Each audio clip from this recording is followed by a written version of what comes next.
Hello, I'm Bernie Rubin. I'm the Chief of Rheumatology at Henry Ford Hospital in Detroit, and I'm here at RWCS 2018 to talk to some of our fellows about their poster presentations. Today I'm talking to Laura Howe. She's a second-year fellow at UC Irvine, and she has a case of Kikuchi's disease, which I think I remember from fellowship. But Laura, tell me about why we should be concerned about this condition now. Yeah, well, in our patient, she's a 29-year-old female from India who came in with shortness of breath, fevers that were pretty persistent. We ended up finding out that she had some diffuse alveolar hemorrhage. She did have a biopsy of a cervical lymph node that showed the Kikuchi disease, and that's a very typical biopsy that we always look for. So with her case, we have to kind of look back to Kikuchi's and recognize that it's typically associated with infections. So viral infections, tuberculosis, it's a very T-cell mediated response. So if you can kind of imagine how lupus and things like that react to some infections like viruses, tuberculosis, this does a similar thing actually. But it's more Wait, so tell me,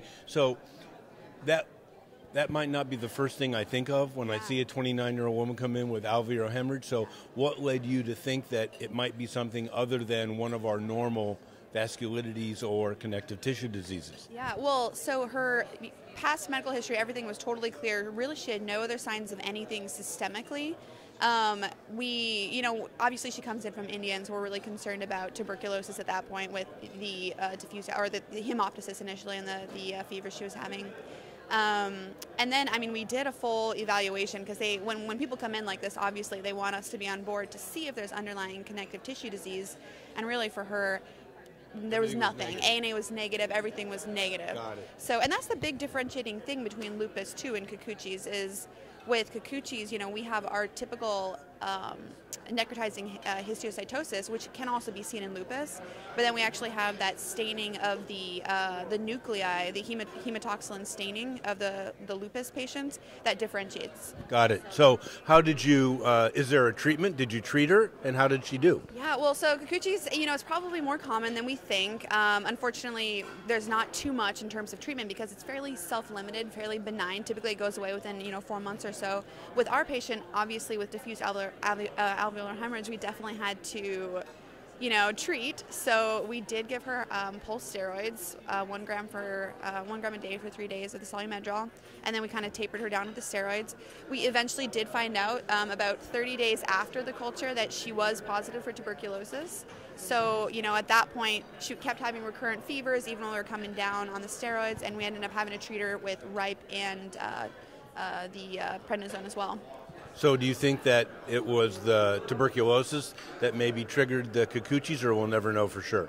Well, so I think it's pretty, to me, after reading the papers, it just seems like a very almost obvious thing, because Kikuchi is so reactive, so T-cell reactive, that it would make a lot of sense that she probably had maybe latent tuberculosis.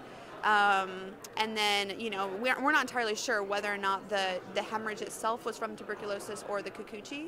But, it is definitely, I'd say it's probably very likely that the Kikuchi was reactive from the tuberculosis. Well, that sounds like a very interesting case. I really appreciate it. Something we'll have to think about when we see these people who come in with what looks like a connective tissue disease. Now we'll keep Kikuchi's back in our differential from now on. Yeah, and always with the big thing for us too that I forgot to mention is because it looks so much like lupus. That's one of the biggest things we have to remember. When we have patients with Kikuchi's, you always evaluate for lupus, you always get the ANA, and then they do have a tendency, and it might be just the way their T cells are kind of hyper-reactive, they do have a tendency to actually, some of them end up getting lupus later. And the lymph node biopsy is key, right? Always key, yeah, absolutely, biopsy, for sure. So that's the take-home message. Thanks again. Thanks so much. Okay, bye-bye.